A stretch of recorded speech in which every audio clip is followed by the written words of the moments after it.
All right, welcome to this best of three coming out of the Goblin Cluckfest number five. And this was also held in round two, and this is going to feature in our Red Infernal here, Elazer, one of the best Infernals and perhaps one of the best Stormgate players out there. And his opponent is you. You, that's correct. You are starring in this best of three. If you did not remember starring in this best of three, that's because it might not be actually you. This is the celestial player known as you. And now, what has you opened with a fast collection array and moving the arc ship out here to maybe make a more defensive SimCity out near this ramp and leaving just a single prism at home. Power bank now, still no creation chamber. And we see that Elazer has actually dragged the creeps away from U's base. Now, that is a exploit of a bug in the Shadow Mastiffs that they won't return back to where their original location was after being leashed like that. And it doesn't look like it's going to make any impact in this game.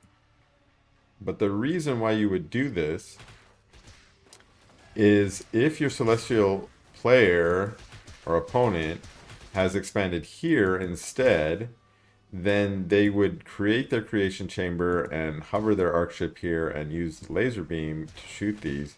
And if you can leash them and pull them far enough away from their starting location, then you would not be able to do that, which means you would prevent you from getting those creeps.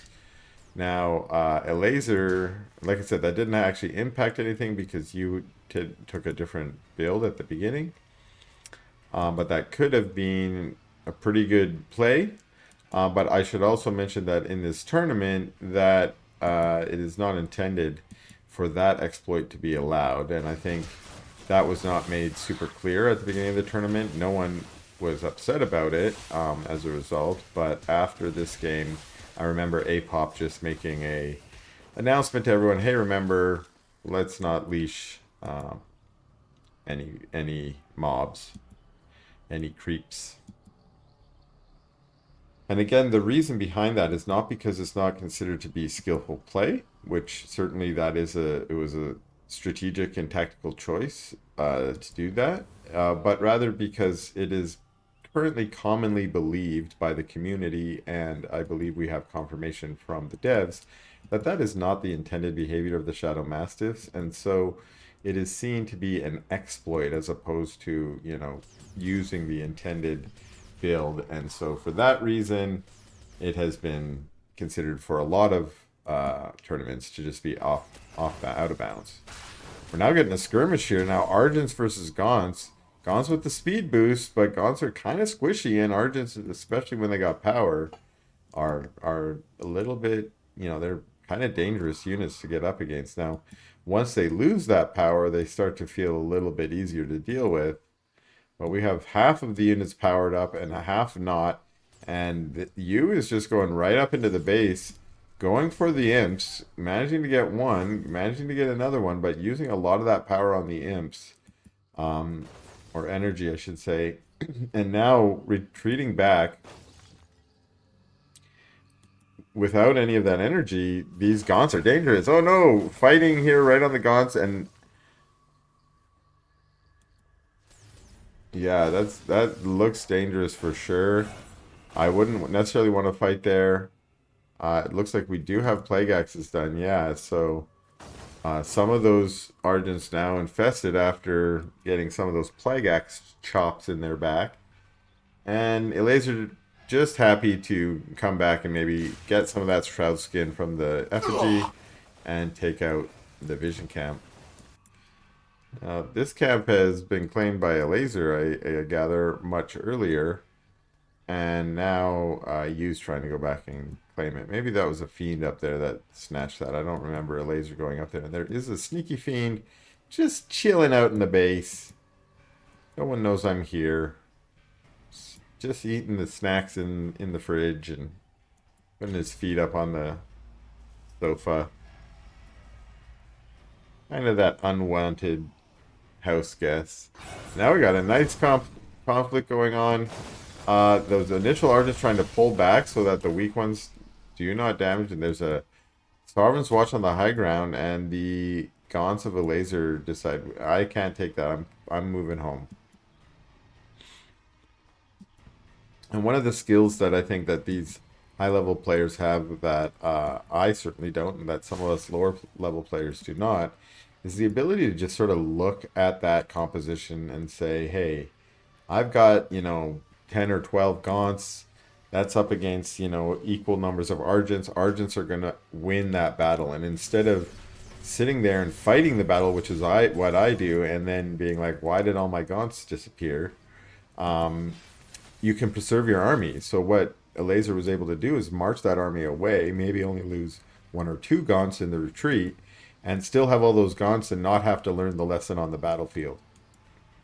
And that comes from just a lot of practice and just some natural talent and game instinct.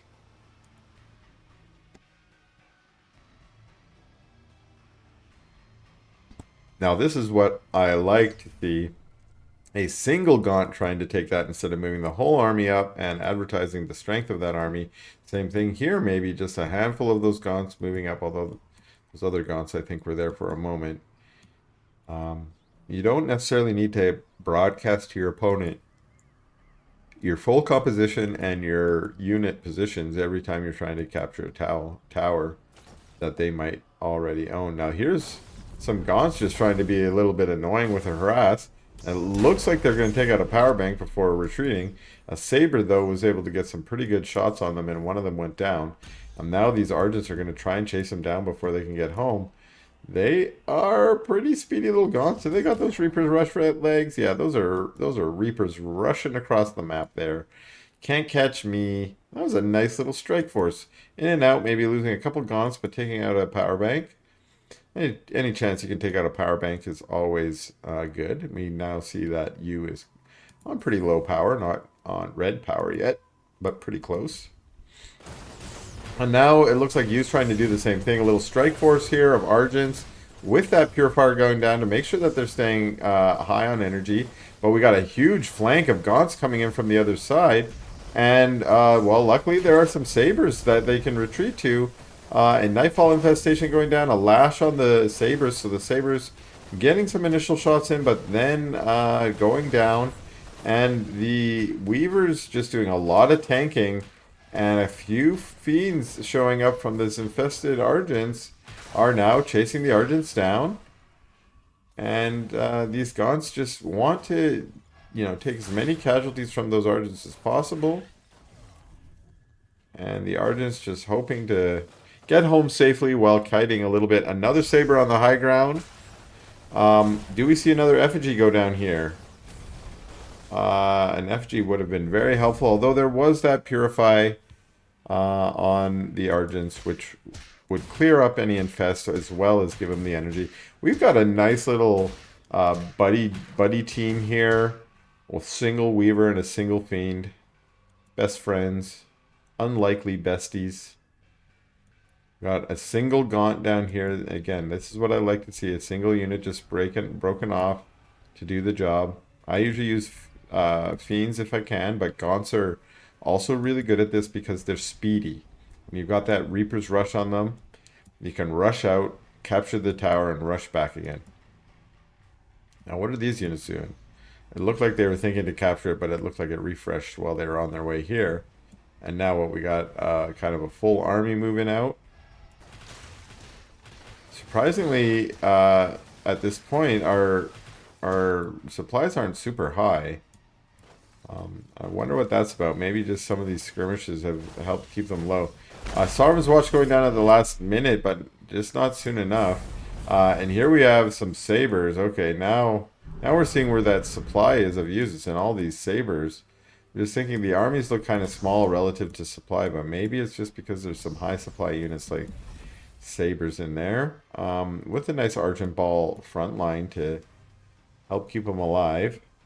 Oh, it does look like there's still harass going down over here, so this base might be going down. 8, 3. No way, survives at 3. We've been seeing so many like buildings surviving at such low hit points here today. But looks like Yu's trying to make a decisive blow on this side. Well, actually, deciding to pull back. Being safe with these units, maybe not trying to lose them. Take advantage of the fact that you can snipe from the high ground. These weavers soaking in the healing juices, but what are they doing over here? There's some argents that are going to come and get them. No! Dead weavers. Trying to teleport out. And one goes down. Oh, the other one didn't teleport. Oh, poor sad weaver. Now, oh, the Wraithstone doing some creeping. This is one thing you should learn about the Wraithstone is if you put it in range of the creep camp, it automatically aggroes them. Every time they respawn, automatically aggroed. Which can be fine, I guess, if you got another Shroudstone there and you're just creeping for free. Creeping for free. But it does make it a little easier when you bring your units along. So Argent's here trying to steal a camp, but the camp refreshed. Now we got a little conflict. A lot of Gaunts on the low ground, but maybe not being able to get a very good concave. Although all of them are firing on those lashed in sabers. 2 of the weavers going down, and there's just so many sabers in the back line there. You need weavers to take care of that. And wow. Because what you want to do with those Gaunts is line them up in a nice concave, but that's exactly what sabers are for, is just melting lines of Gaunts. Gaunts going down in the front line there. So many Gaunts. The weavers are finally there. The Gaunts retreated back, so they're not being wiped out by the sabers. You want the sabers to be attacking your weavers. That's what they're there for. Spriggans coming in. I like the tech switch. The Spriggans, of course, good against the Argents, but also good against the sabers. Both of them being heavy, they get that bonus damage. And once you take out the Argents, it's just free pickings on those sabers. And Yu's trying to retreat all the way back to the base. Hopefully that there's some reinforcements and blast notes there that can help. A bunch of Argents and sabers pop out, but there's just a lot of Gaunts and Spriggans here. And that's a GG out of Yu. Alright, we are now in game 2 of this best of 3. Elazer taking the first match off of Yu in our red Celestial. And Elazer is spawning up here at the top of Lost Hope in the blue Infernal. Going Conclave opening. And got an imp here for a farm at the energy camp again. Nice. Maybe let's see. Oh, this is the same as what he did last time, but this time 15. 15. What do we see? Oh, bug. Hexen making her way over and luckily scouting right away. And this is the kind of creeping I was talking about last game. Although not yet creeping.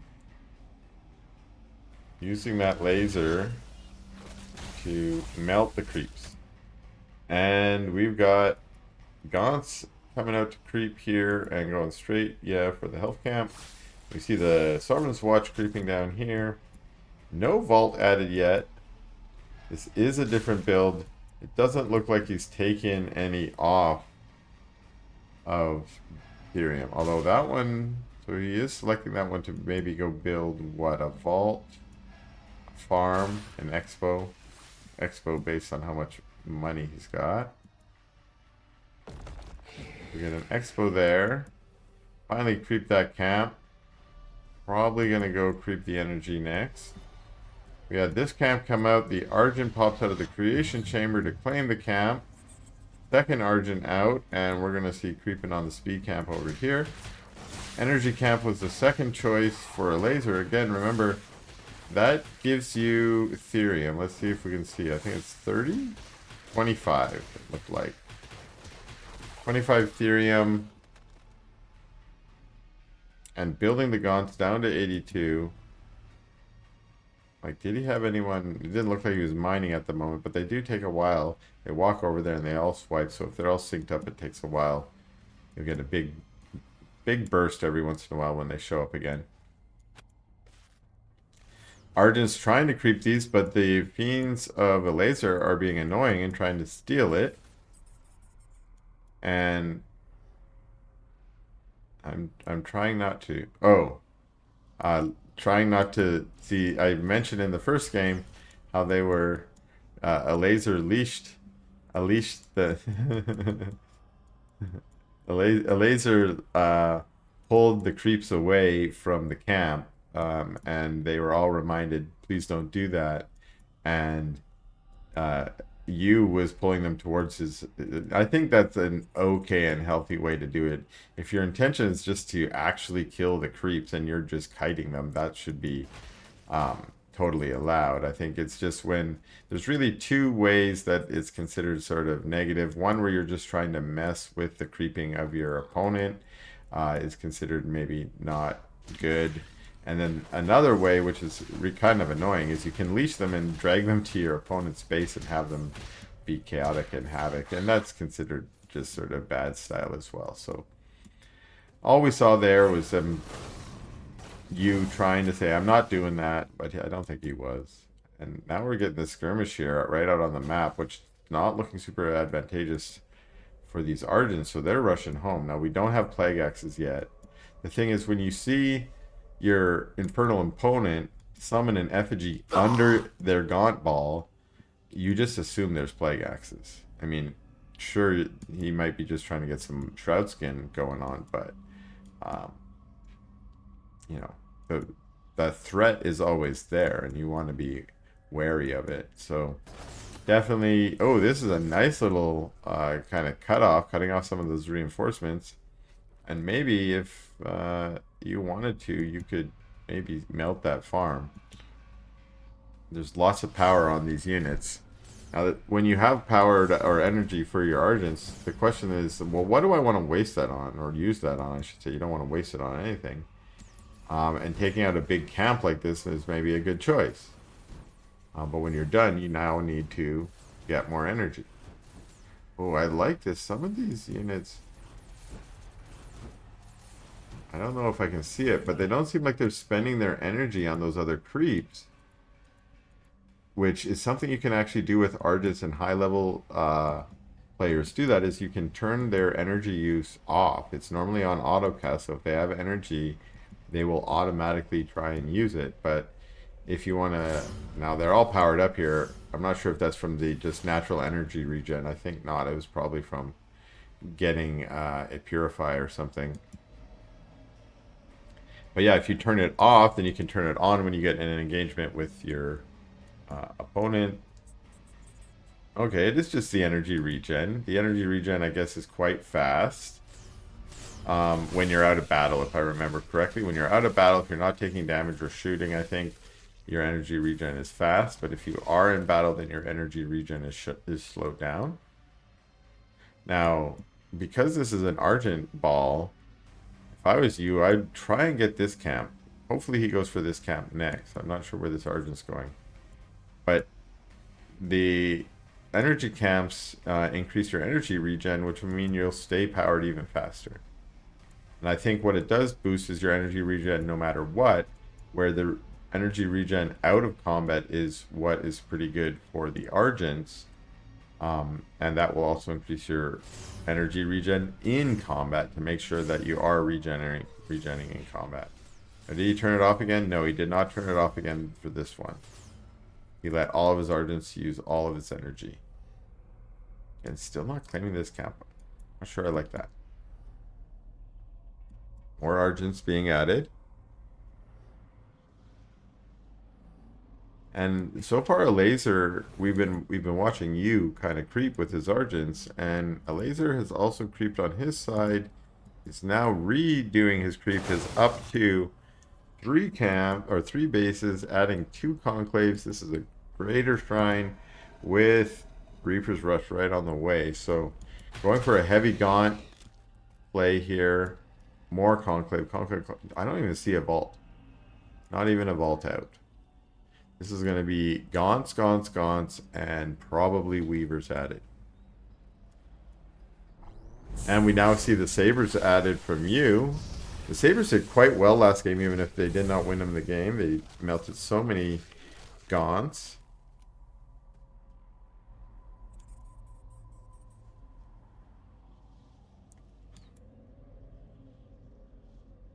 Lone Fiend and a Fiend over here fighting with an Argent. Actually, another Fiend out. I'm not sure where they're all going.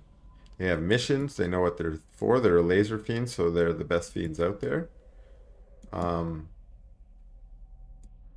are you going, old buddy? Probably checking for bases. Probably checking for secret, hidden Celestial bases. Because that's what Celestials can do, is hide bases wherever they want. We got a base here. We got a base here with 1 prism.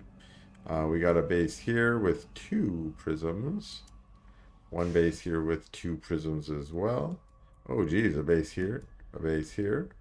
So you has been doing a pretty good expansion pattern. 1, 2, 3, 4, 5, 6. Maybe up to 3.5 bases himself. So definitely matching that expansion of Elazer. And now maybe deciding to be a little bit aggressive. We got 6 Sabers. Really like Sabers too. And at first I didn't really like them, but now that they're being added into more Celestial builds, I can see their power. I'm not sure I really like their look. And I didn't originally like the way their splash damage works, because it's this sort of perpendicular line. But now I can see it's actually pretty cool. And it's kind of a pain in the butt to fight against, because like I mentioned, they melt lines of Gaunts. Like they can probably kill like 4 Gaunts at a time. And that means, well, that's annoying when you've got Gaunts, which I often do. But it means that there's a lot of opportunities for microing to make sure that you're not just standing in simple lines, that you've got it, you're not exactly perpendicular to your Sabers, so that they're hitting you at a different angle and not hitting all your units.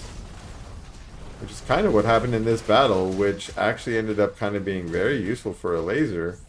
A couple of those Sabers going down as a result, but not as many Gaunts as you want to wipe out with your Sabers. And now we have you in retreat, although you still having the supply lead, interestingly. Didn't check the supply before the battle. Got a 30 supply lead, although it's, maybe yeah, going down a little bit here as Elazer's able to remax using some of those charges banked on his production structures. Okay, we got a little imp probably going to make some more expos. And still just a lot of creeping going on. Not too surprising. Look at this. This U is just trying to go full econ and managing to stay pretty ahead in the supply. Maybe I would just recommend going for slightly different tech. Like add some animancers. Maybe add some sides. There's just this composition from you is actually going to be quite good, or sorry, from Elazer is going to be actually quite good against the composition from you, because the Weavers are pretty much there to counter the Sabers, and then the Ardents are going to be dealt with by the Gaunts. Although a lot of Gaunts just move commanding into some Saber blasts, they're getting melted away. Lots of little Gaunt guts laying out here on the dry sands of Lost. I want to call this Lost Temple. What's it called? Lost Hope. Lost Hope, not Lost Temple. Lost Temple was a great map from the Warcraft 3 days. Maybe we'll get a version of that on Stormgate. It has some, might have to be updated. Now these brigands are out, and this could be it. They're like, wait a second, do you have bases out here, you? Oh no, there's one. Oh no, and exactly what I'm fearing is happening is he's just gonna rotate. It's like, how about this base? So you were several bases ahead, but not for long. There is now a scythe added, 2 scythes. But again, scythes are not hornets. They don't just melt Spriggans. In fact, they kind of trade just evenly with Spriggans. Now we have a bunch of Argents trying to come out here and deal with these. But that means that this battle here, well, it looks like more of a skirmish. The Spriggans, of course, are separated from their army, but it's forced you to separate, oh geez, a lot of their units from his army as well. And now, while the Spriggans mostly dealt with, only 4 remain, but 1, 2, 3 arrays going down. That's definitely good damage. Oh geez, this imp's up for a rude awakening. I'm building a shrine because that's what I was ordered to do. Now we have a Elazer splitting his units too. It's like, I'm going to take out this base. I'm going to take out this base. I'm going to take out any other base. I just love how aggressive both of them are expanding across the map. So this base going down. These guns saying, hey, you think you're going to take this mine? No, this is mine. This is mine. Although not being super micro, there we go. And we get a little bit of an engage in the middle of the map. It looks like this base was taken out. This arc ship might go down too. I don't think that's the only arc ship. That's probably the backup arc ship. Scythes chilling here while this army's getting pushed down. Lots of sabers. Looks like all these bases cleaned out, although trying to rebuild. Both of them with a bank. So, not sure what that's necessarily about. We now have Scythes trying to do the same thing back, although, ooh, not making super good choices about the micro there. Leaving that Shroud Stone at 22 hit points, and then still losing some sides to it and to these Spriggans. But they're retreated back, maybe regrouping here with the rest of Yu's army.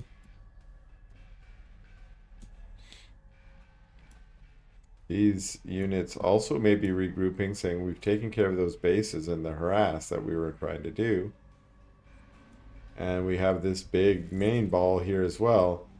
Okay, this actually could be pretty devastating depending on what's about to happen. We have all of Yu's army moving to the middle of the map, which Elazer can see because he controls that tower. These units look like they're going to flank or going down to harass, but there could have been a massive flank here. Instead, it looks like Elazer's moving to the high ground. And this strike force managed to make it down. There's a Sarma's Watch goes down, but these Gaunts just easily DPS down the collection array. And this larger army up here. Unsure if it really wants to engage with you. Now, the supply's in favor of Elazer right now, but half of his army's at the bottom. Right here. And we're watching these go in to try and claim this. Now, there were 3 Weavers there. I don't know. I think they probably teleported in. And now we got a whole bunch of Weavers back here. We got some Dark Prophecies in the back, but the Gaunts microing quite well to move out of it. There's still a Dragon and Spriggans kind of sitting in it. The Gaunts are unfortunately very low from their encounter with the Dark Prophecy, but we have just so many Weavers here. More Dark Prophecies going down. The Weavers are actually starting to go down too, so that frontline tank is being, well, actually being reinforced. Some more Weavers show up, some more Gaunts show up, and that's enough to continue this push. What looked like it might have been a break is over, and that is a thank you, sad face GG out of you. And that is the end of this best of 3 as well.